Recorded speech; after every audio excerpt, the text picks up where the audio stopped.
Coming to you from the Tar Heel State, this is the Carolina Commercial Real Estate Connection, bringing you industry insights and hot takes from Carolina real estate experts, helping you begin, grow, and scale your commercial real estate portfolio. And now your hosts, Tony Johnson and Cameron Pearson.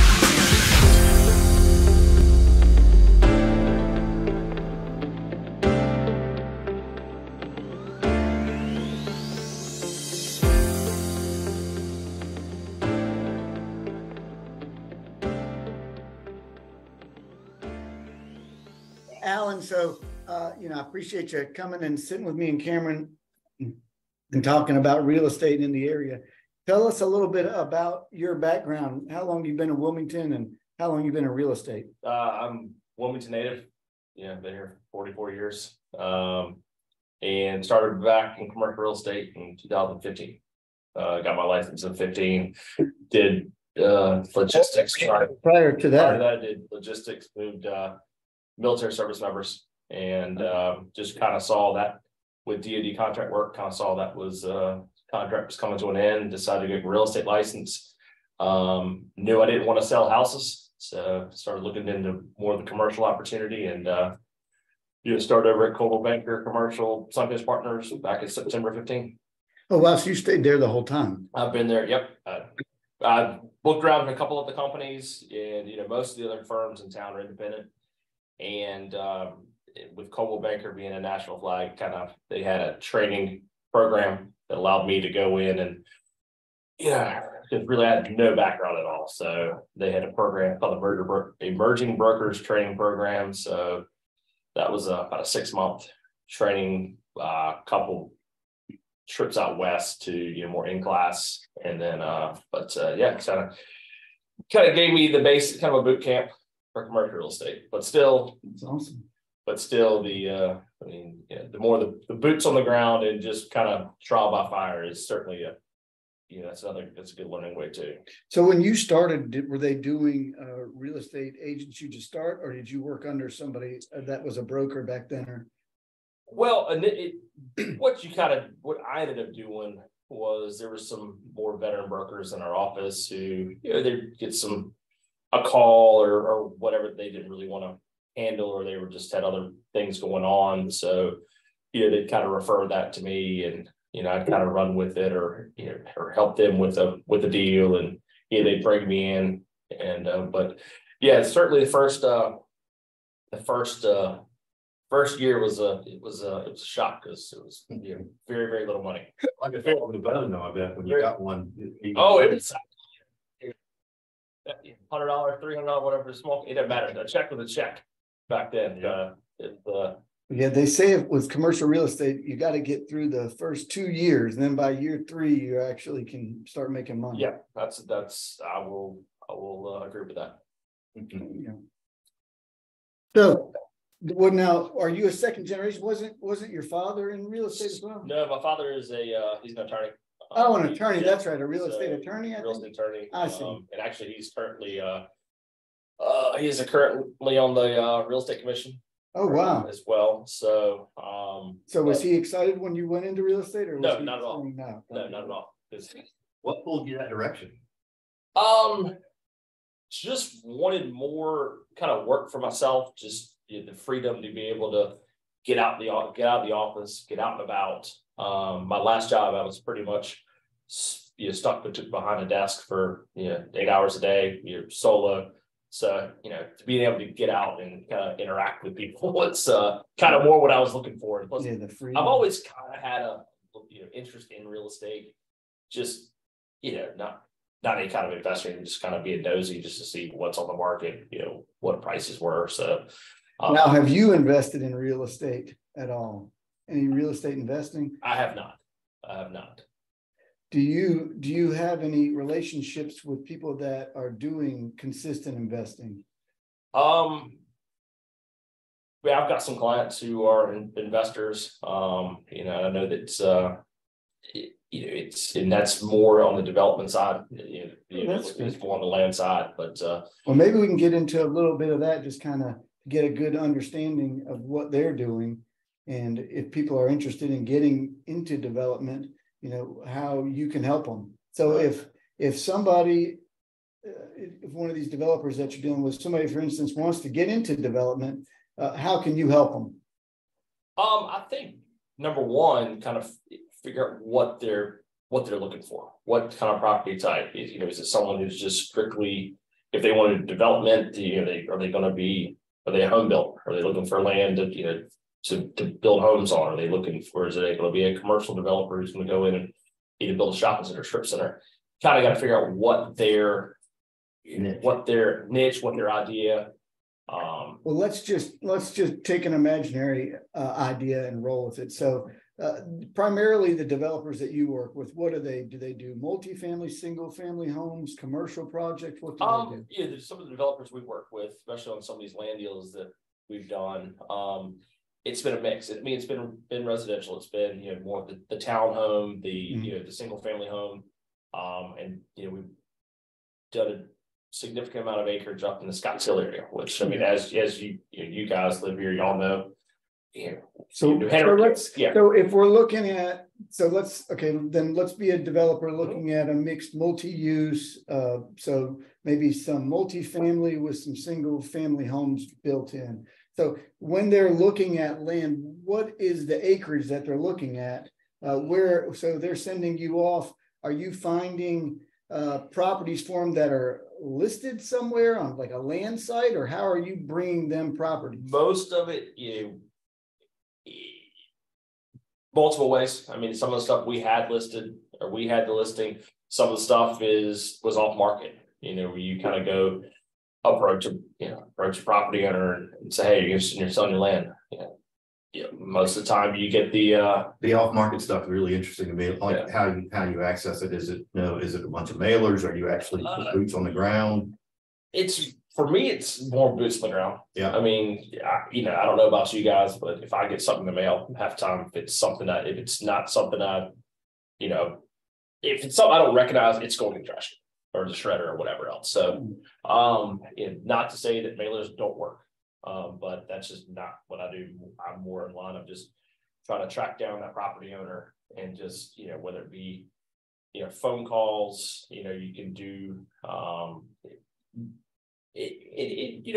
back on the mailing side, the more personal letter. If you like a handwritten envelope, whether it be if they're local, go drop on the front door, goes not swing by their house, do that, but it's more the boots on the ground.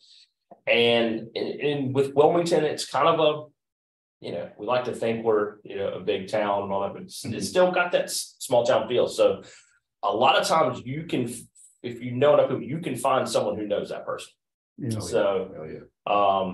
just kind of asking around, hey, do you know so-and-so? So, and eventually you'll find someone who knows that person, and try to utilize that relationship to build some trust. Well, that and try to maybe, instead of turning a cold call into more of a warm call. So back to where we're starting. So if the developer that you're speaking with, so he's looking for, I don't know, let's say, what's an acreage amount to look for, 15 or 20 or 30 or something? We've done anywhere from, you could be 10, 15 acres all the way up to 400 or 500 acres. 400 or 500. A lot of those are not a lot of those around here right now, right? Yeah. So even the 10 to 15 acres is tough in our market unless we're going to some newer areas out. And so when you're doing that, they're just saying, here's what I want. And then do they give you a region of where they're looking, and then you just go and start hunting and then contact the owners and then come back to them and say, here, I've got 3 owners that might be interested, haven't really established pricing numbers, but do you like these? And should we take any of these to the next level? Is that kind of how it starts? This is a long process, right? Yeah, it's not quick. It's on the commercial side in comparison to some of the residential side. You can go, something takes 6 months just to, like on a piece of land, you could be 6 months to a year just in due diligence, and still walk away from a deal. Something turns up or it doesn't work, you just kind of walk away. So, there's a lot of work that goes into getting these deals done on both sides, whether it be the broker side and the developer side, with all the stuff that they've got to do to make sure the land's right for them and it's going to work for the product they want to put on. But with respect to, like you said, finding the land, it's just whether it be a new listing that comes up, you're just throwing anything and everything you might be interested that you think they might be interested at this. Let them make the decision. Like, yeah, that may work, or let's explore it. Or okay, so let's say that we continue to the next thing. So you have found an off-market listing or a listing that seems to work. It checks the boxes. So then we put in an offer with the owner. Kind of walk us through the process. So we found a piece of property. Let's say it's a 20-acre piece of property that the owner is interested in selling. We're interested in buying. So kind of walk us through the process of placing an offer. And I know you just said due diligence can go 6 months to a year. So kind of walk us through and understand what goes on in that 6 month to a year process. So people who haven't done it can say, well, here's what I would need to do in order to do something like this.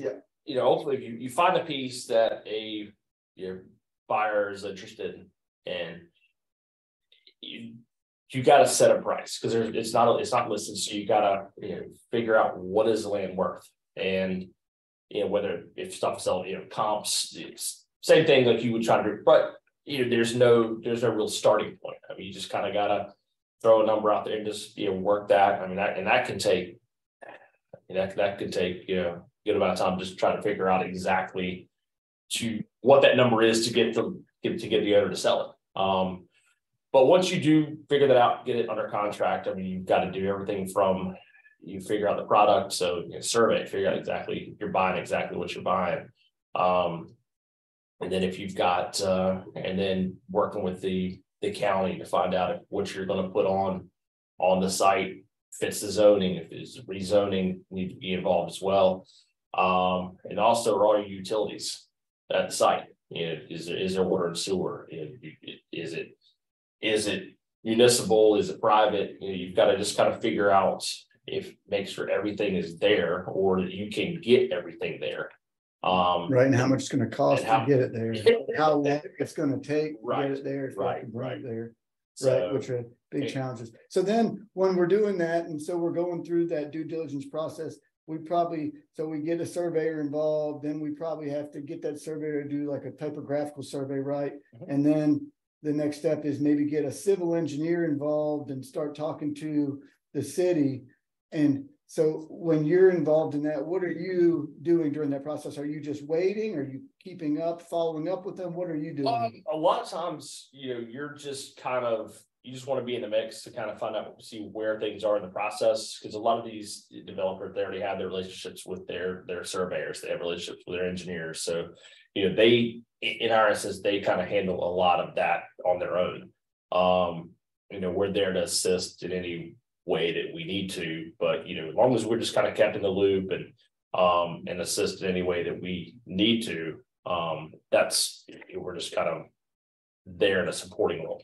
Right. So if we are doing it, we don't know, maybe we don't have all relationships. So then you can give us, you got all the connections. If you needed someone recommended, you can recommend and kind of walk somebody through if they're doing it. Absolutely. We've got a long list at the office of, what we call Allan resources. So, I mean, everything from, attorneys to engineers to, lending institutions to, really whatever you're going to need, surveyors, that kind of stuff that we can provide to you, and kind of assist in that as well, trying to get you lined up with the right person. Because as we know, and I'm sure within the construction business as well, everyone's busy now, and it's taking longer to find folks who are have the time or to do things right now. And I would assume you've got a lot of renegotiation through the process too, because with the findings come out of surveys, does that change the price? Do you have to go? Sure. You get in there, you part of your surveys, if you think there's any wetlands on, you're doing a wetland study, and then you kind of find out, oh wow, we thought we had more uplands than that, and sure, and then you start kind of renegotiate the price on that because does the deal even work at that point? Right. Can it be something that can be mitigated? Can it be something that if it's not affecting the layout of your property. Can you use that for that area for something else? But yeah, certainly it the first agree to price usually isn't the final price. Right. Yeah, I would think not. Yeah. Yeah, with that extended due diligence. So kind of going back when they're doing that due diligence, what is a typical structure for, so if I'm going back to this 20 years, let's say we get 20 acres, we settle with the owner on a price of $2 million for the 20 acres, right? So how much do we need to say, hey, we're going to need to bring this much down typically on this? And, I know it's different on every, but if we were kind of just preparing ourselves. So if I'm looking at a $2 million piece of land, how much should I expect that I need to bring to the table to either have down as due diligence that maybe I'll get back, or do I require earnest money on something like that?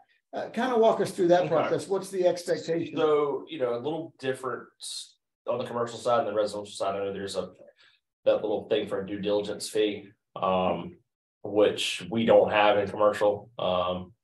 But certainly there's an earnest money deposit that is going down. That's held in escrow with an escrow agent that is applied to the purchase price. And if y'all know how, if you get past that examination period date, or that money goes hard, it belongs to the seller. But there's also ways to buy more time. I mean, a lot of these deals too, they'll have extensions built in, because usually after your initial due diligence, you have an idea of whether you think the project's going to work. You may just be waiting on a rezoning or some type of approvals or something like that just they need a little more extra time. So what will happen there is your money, the initial deposit will go hard, still applicable to the purchase price, but you'll have negotiated extensions built into the contract, whether it's 30 days, you can buy an additional 30 days, whatever is negotiated. And usually and that money is immediately goes hard, but still applicable to the purchase price. But it sounds like a juggling act that you're having to perform during the whole process, Allan, because you've got to keep the seller, who's probably like, every time you come to the problem, well, I don't want to lower my price anymore. The buyer's like, well, I can't even pay this. Trying to hold the deal together for a year as everybody's arguing. Nobody's happy. Everybody's the buyer's finding issues. More than likely, he's trying to get the number down. The seller is like, the land's worth this. We already kind of knew this, So it's kind of a balancing act you're playing between both parties. Is this typical for you to do this, or are there two agents most of the time, or because if you're bringing it, normally you're doing both sides. If it's a kind of an off-market deal, then it's usually just one side involved, agent side involved, because that agent is approaching, but that seller does have the right to hire his own representation if he wants to, and that's fine. But really in these deals too, I mean, you've got, once the contract is agreed to and signed, that's pretty much going to be the kind of the Bible or fallback that how this deal is going to work through, and everyone's understanding that, okay, you agreed to these timelines, it's going to take time, so and no one wants to tie up money if they don't have to. So a lot of times you're going to know pretty quickly whether the deal is going to work. So you're getting in, you're figuring like, okay, so you kind of get out and go find something else. But most of the time, the big huge hurdles come up relatively quickly, and then it's just kind of getting through the process. Right. And so from what you're kind of relaying, and I would understand, so if it's somebody's first time going through it, when they're going through that process, they've gotten through those initial hurdles. Let's say they've gotten through the design and they've gone to the city and said, here's what we want to do, and we're in the right zoning for what we want to do. And so we get county approval, or where should the developer expect then for them to be prepared to close this out for the seller to get done and out of the way? Where's typical at that point? Well, I mean, and that's kind of the other negotiated item. I mean, it's just, you've got your closing date in, you need more time. That's where these built-in extensions come into play.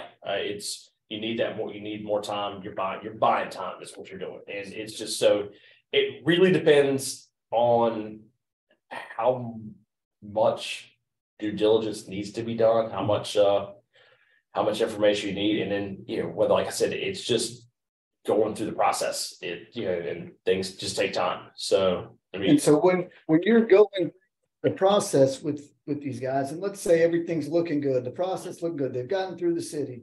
Are you staying on board and seeing the plans, and you're trying to get involved and stay and do future work on the project? How does it look for you? And what are the next stages? We certainly want to stay involved at least until close. I mean, we want to know we're not necessarily because a lot of times the buyer is handling this on their own, their folks and their engineers or whoever, whatever it may be, right. And the folks that they've hired. So, I mean, we do like to stay kind of in the loop, kind of know the status, know where things are. If there is a design or if there's something that's being presented to, say, a planning board or something like that for approval, we like to know what that looks like, or or what that kind of where things lie in the deal. So, in other words, do you get, I know as your career, do you get the follow-up? Are you working as with any sales type position? So you're selling that's your initial sale, right? But then beyond that, there's more sales opportunities. So lease well, it up depends on the project type. So if we're working with a home builder, then certainly I don't sell homes. So that's I'm not. What about multifamily?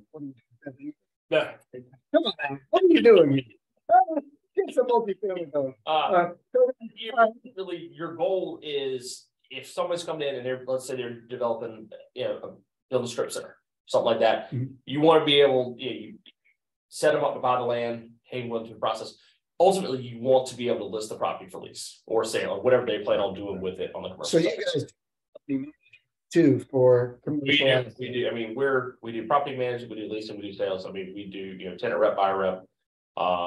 So you focus a lot on that as well. Yep. I mean, a lot of times in some of the larger markets, you can kind of find your niche and just kind of say, I only do office tenant rep, something like that. But Wilmington's not that type of market. So you do have to be some sort of a generalist to be able to do a little bit of everything. But you still kind of focus on kind of what you want to do. Like we've done some good land deals the last couple of years. So I mean, we like land. It's it's kind of what we kind of have a little niche on that. But yet other into you got to be able to do retail. You got to be able to do industrial as well. So what's the busiest sector for you right now?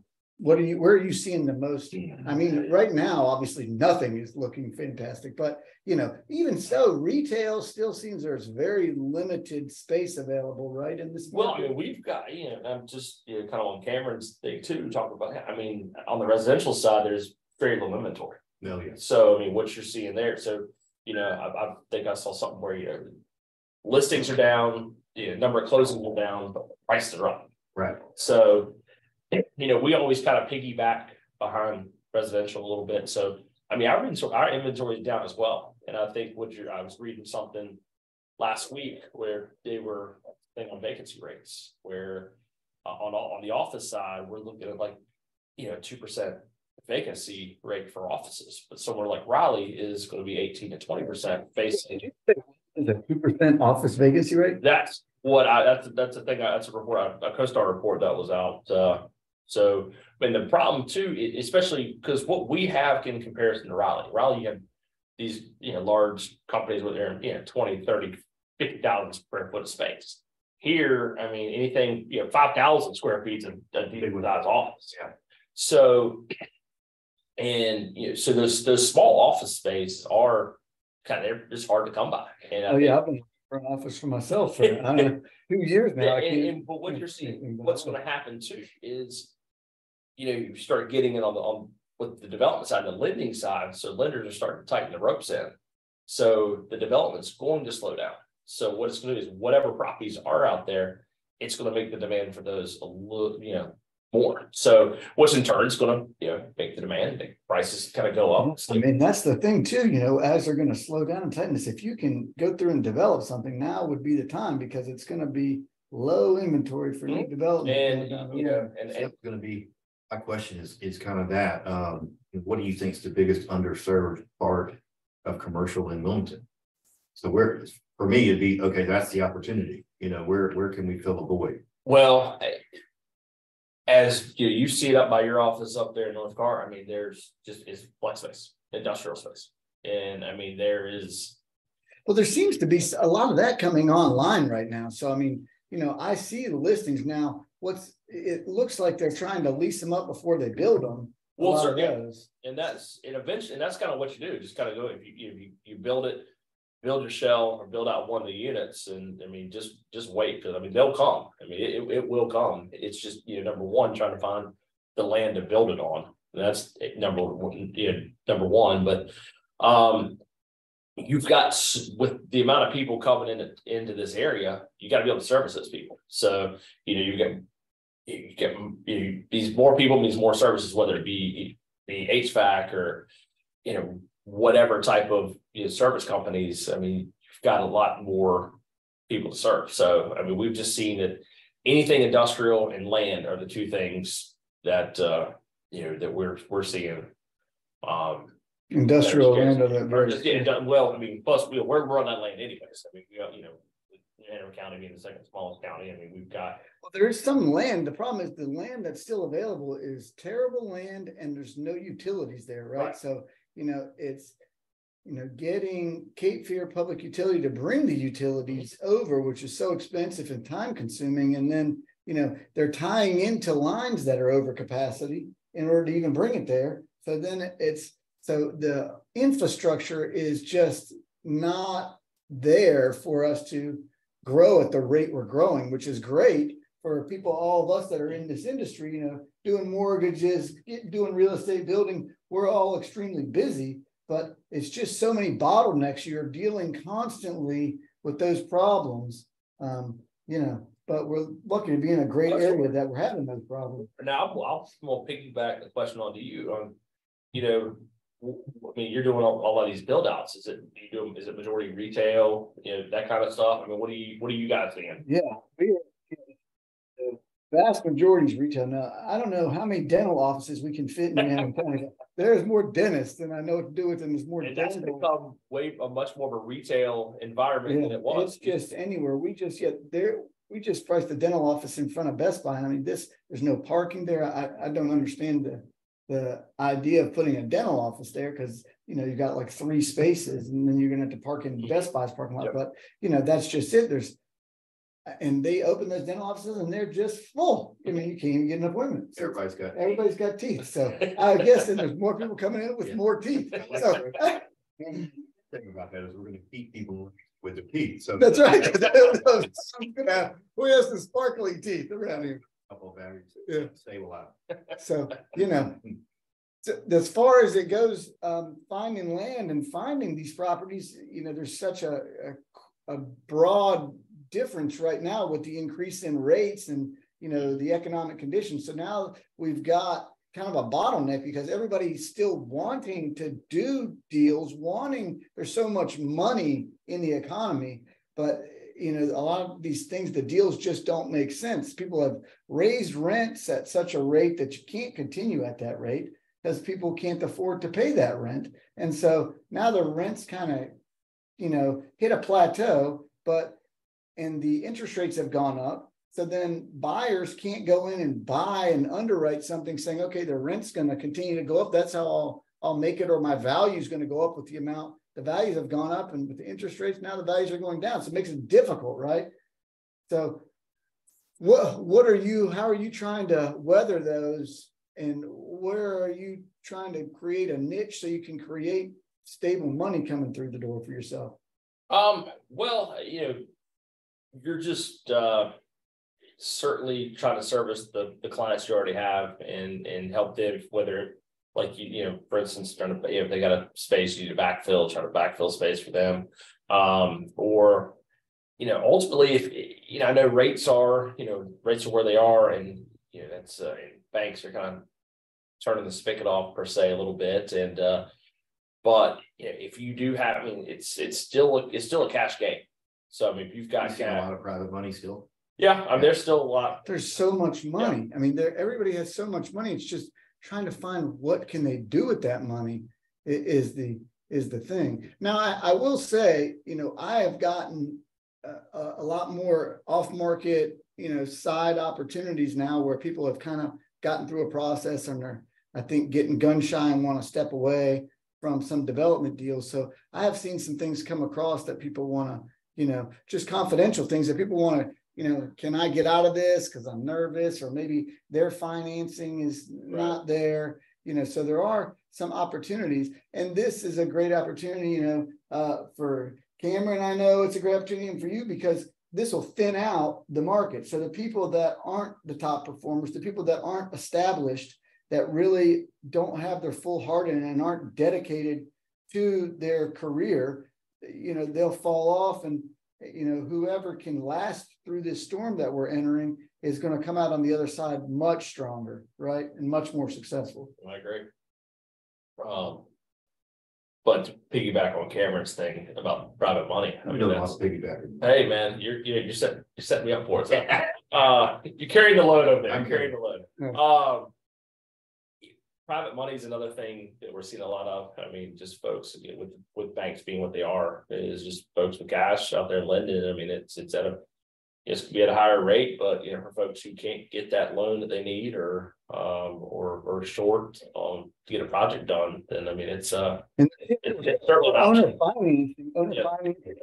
They offer the owner financing for good. I don't know about, you know, assuming loan assumptions, if that works, just because probably the current loan on the property is at a lower rate than market. Yeah.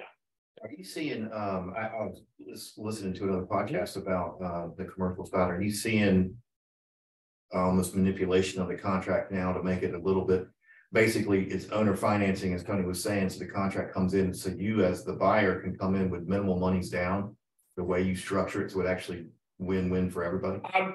Certainly that's a way, you know, a deal can be done.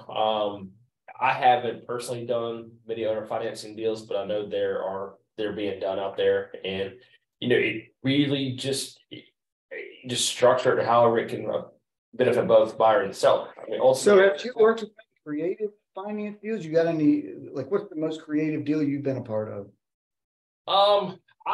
Most of mine have been pretty straightforward. Oh, yeah? Yeah, so I don't have any that really. Me and Cameron are looking for some creative ones. Yeah, but what we're looking for. But yes, knows everybody else. Well, but there's I imagine it's not finding the right seller, but if you come to the seller who doesn't want to pay capital gains on a complete sale, then they can come in and say, okay, we're going to buy it with 5% down. That's where they pay their capital gains. And then as you work through your buy downs and payments and things like that. Sure. So if they're fully depreciated, so if they've owned the property a long time, they've fully depreciated the property, then they have to pay the capital gains tax on the full property value, right? So, you know, that's the key. So they either need to be able to 1031 it into something else, or they don't want all that cash because the tax implications that are involved. So yeah, finding a creative way to structure it might make the deal work, and then you can maybe pay more for the deal because you're able to only put a minimal amount down, and gives you time to, you know, do what you're wanting to the property before you have to pay all the money into it. And full disclaimer, we are not CPAs or attorneys. That's where you want to get your business advice on that. But this is kind of how we see the things going to. Yeah, we're just kind of talking about it. We don't know what we're talking about. We're not giving legal advice. You'll find advice coming from here. Yeah, I think we got to do disclaimer. You know, this is fun. But you know, like I said, I see you're doing other projects on the market. So are you seeing, like you did something about Morehead City recently? Is 2 restaurant developments down in Southport right now. We just broke ground on, and then we're doing multifamily, and there's a lot of redevelopment in downtown Wilmington that is going, and you know, there's a big sale on some property down there. The cities was working to buy that old high tower. I think they, you know, that got turned down once the once the populace kind of got word of that, and we're all paying the taxes and buy this humongous building that they don't need. And then, and on that, I think part of their selling point was they sell off the properties that they own and things like that. But they're the tenant in those properties. So when they vacate to move to that big their brand new shiny building, the value of those properties just so I mean, what they paid $10 million for the old Harrelson building on 3rd Street. I don't know what bank's in there now. It used to be the old BB&T building. Yeah. But I think they occupy half that building. So once they, when they were to vacate, you're losing half your income there. So kind of limits the buyer. Doesn't look so attractive to a buyer as it would if it was a fully leased building. So, but that's when that came out, I had a feeling that was gonna have a lot of pushback. Yeah. So which area around here are you seeing the most growth? Are you seeing it still in New Hanover? Is it more in Pender you're seeing stuff? In Brunswick? Where are you seeing the most transactions or action really? Well, what you're like you had mentioned with land, we talked about in the county. So really what's kind of left for development, you've kind of got the River Road down, there's some stuff down south of Monkey Junction. There's the stuff they've got going on at Carolyn out towards Castle Hayne, Sidbury Road. That's kind of what they're calling the last frontier for New Hanover County. And then you kind of bring Sidbury over to Scotts Hill, is just that with the rooftops getting ready to come out up there. That to Hampstead is going to be very, very popular area. Surf City, Sneads Ferry. Those areas are just exploding right now. City seems to be doing great. So they're just like Surf City, Charlotte, Southport. Those are the quiet areas where it's not quite as expensive as New Hanover County, but the growth in those areas are still great, and there's opportunity there, and about half the price of New Hanover County. So if you can find a good spot at one of those areas, there's some opportunity. Kind of what Leland was. I mean, Leland's just exploding as well. And I mean, the rates down there are just, well, and plus you got to factor in the construction costs and everything and where those rates are. So, I mean, but they've got the new Lowe's coming. That's going to attract a lot more folks down there at Town Center. You've got the stuff kind of the proposed, Publix across from Brunswick Forest. And then, I think they were looking at having that baseball team down there, bringing some type of development down, which I think that got shot down or just kind of put on the table for a little while.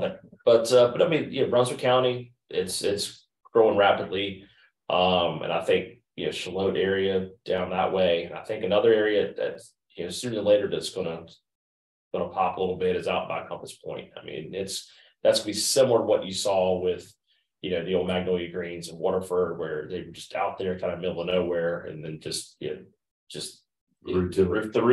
rooftops came. So then, so does the services and the commercial. So that might be an area too. I think the issue right now out there is there's not any. I know because I've looked at some land out there, and there's just no utility services right now. So I mean, you've got that industrial park that's kind of been slowly churning, but that's. Once you get beyond that, there's some good land opportunities. There's plenty of land right on the other side of that 140, but there's just no services over there.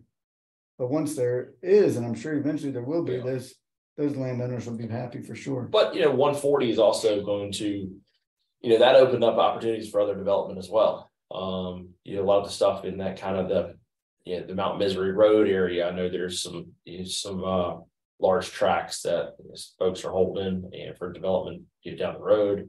And then with the Hampstead bypass, you'll be able to go from Sloop Point Loop Road probably the next 7 years, Sloop Point Loop Road all the way down to south of Leland, and in no time. So that's going to be really good for us because it'll create, like you say, a lot of opportunity for development, and it also lessen the bottleneck of traffic and create kind of a bigger outline, which is it's almost like when you're going to Raleigh and Myrtle Beach, it's kind of a outer belt line that allows you to slowly extend out, you know, just because, like you're saying, around here, the New Hanover County, there's such a shortage of land, and, you know, we do want to continue to grow the population, make it a better community for everybody to live.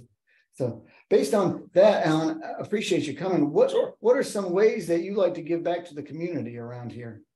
You know, last few years I was probably 7 years, did coach Little League baseball, did that, you know. What league is that? That was over at Summer Optimist. So did that through, you know, probably the last 7 years. So that's, this is my first year not doing it. It's been a little different, a quiet baseball season, but hadn't been too bad. So, we're more focused on work too. So it's, work. You know, just, you know, whether it's sponsoring, you kind of helping out, really more like athletics, helping out kids with that, you know, donating to schools, things like that. So you'd like to see, we definitely, you know, part of this show is we want to make sure everybody understands who are the, you know, movers and shakers in this town like you. So we appreciate you sitting with us. Appreciate you saying that. The other thing is, you know, we want to know, how can we all cumulatively together, as we're bringing in professionals like you, what can we all do to help our community grow? What does the community need? How can we kind of join forces together to get the word out and see what we can do to help the community better? So as our kids grow up and the community grows, how we make sure we are pushing it in the right direction. What do you think that we need around here more of? Well, I think, you know, with the influx of the population coming down, I mean, we do need to make sure, and I know certainly the biggest complaint is traffic and roads. And I think their DOTs, I don't think they'll never make everybody happy, but I think they're doing a good job with, you know, trying to get, you know, doing what they can to help with congestion and things like that. But I mean, but with more people, it's going to bring more opportunities. It's going to bring more opportunities, like you say, for, you know, whether it be, you know, development, or whether it's going to be, we need all the services. You got just like the sports with the baseball, with more families comes more kids, you know, so more activities, more areas for, you know, whether it be parks or just more things for folks to do. Yeah, we've got that 421 that they're putting in the soccer parks. I don't know if that's going to have any baseball parks, but do we have ample baseball parks around the area? I think, you know, as a proponent for baseball, I mean, I don't say there's never enough fields. I mean, we've got a decent amount of fields here in town. I mean, I think really, but the two sports you see growing, I mean, you've been in youth soccer for forever. And I'm sure on the weekends, I'm sure every year it's just more and more kids, more teams. And so I think soccer is just as popularity is, you know, just growing and growing and growing. Lacrosse is another one that kids are starting to get into. Yeah, I'm really starting to hear about lacrosse a lot.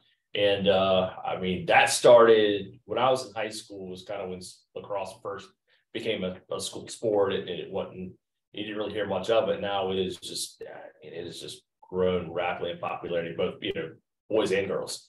So, but you can utilize those on soccer. You can play those on soccer fields as well. So, I mean, it's, you know, you can kind of like a multi-sport field or multi use.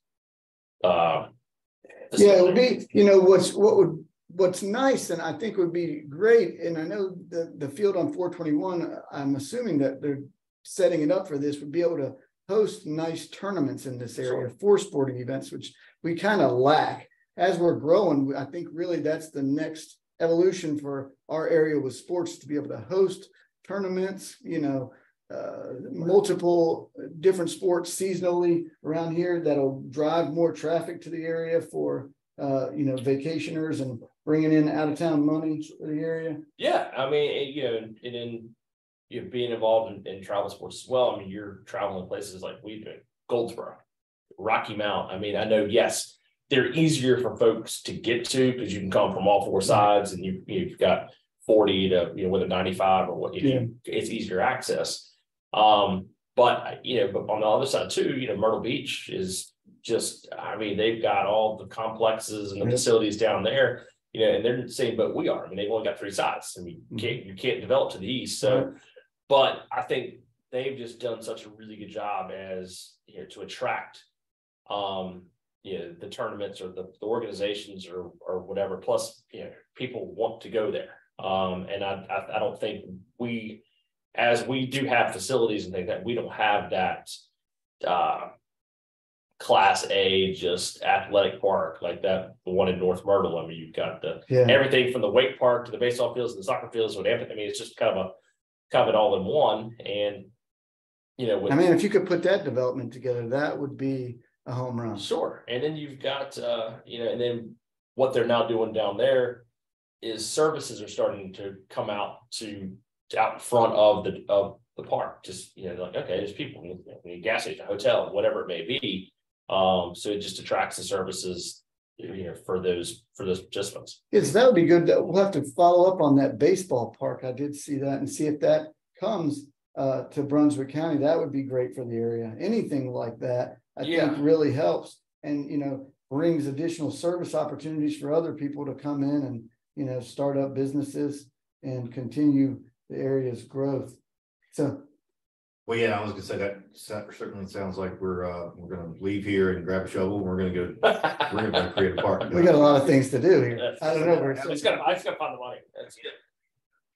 Thank you so much for coming. Oh no, guys, I appreciate it. It's If someone has more questions for you, what's the best way for them to contact you? You can contact my phone, my cell phone's 910-612-8840. Or my email address is allan.fox, so allan.fox@cbcsuncoast.com. And do you do any social media? Could they reach you on LinkedIn? I am on LinkedIn, so that's I can certainly be found on there as well. Awesome. So, but I appreciate put all your information in the show notes, so everybody can just look at that and find you. Anyway, but yeah, it's been great having you on, man. I appreciate the opportunity, and I think you guys got something good going on here. Yeah, hopefully so. Thanks for listening to the Carolina Commercial Real Estate Connection. You're officially one step closer to conquering the market. Be sure to subscribe wherever you heard this podcast so you never miss a future episode. For more information or to connect with Tony and Cameron, check them out online at www.timelessci.com. We'll see you next time.